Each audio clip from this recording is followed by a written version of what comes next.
Hey Africa my continent. Lethe gama phezulu komkhono umnotho usenhlabathini. Hey ukube sasimlalelile ungqongqosho wangalesi isikhathi. UManto Shabalala Msimanga. Hey dokotela. Hey khona into akayikhuluma. Bathi asebenzise lo. Send soil, clay soil, loam soil. Ukuze sikwazi ukuphila. Hey wakhuluma indaba kaBeetroot. Hey sahleka kanti sihleka thina.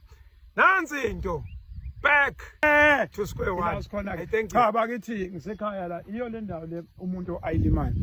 Siya understand izulu libe lomise, siya understand insizwa zokulima azikho kodwa kwezinye indawo ke zikhona ngenhlanhla ke la i-department u-agriculture wayigcine ibile le ndawo abantu bayisebenzisa nami ngafike ngabamba bengizokwenza nje bengilethe umanyolo lo bese kuphela umanyolo kodwa nje imbewu phansi ubona nje imbewu phansi okubalekile ukuthi umnotho osenhlabathini ayibambe ekhona asilekelelane ngayo yonke indlela ngabe asigcwele emadolobheni ube inhlabathi siyakwazi ukuyisebenzisa ngendlela ukube isimo sezulu siyavumelana nathi kodwa ono peace omncane akawusebenzise ngendlela yokuthi naye kukhona azokuvuna ngoFebruary ngizobe ngila ngizokhombisa lento engiyenzayo I thank you.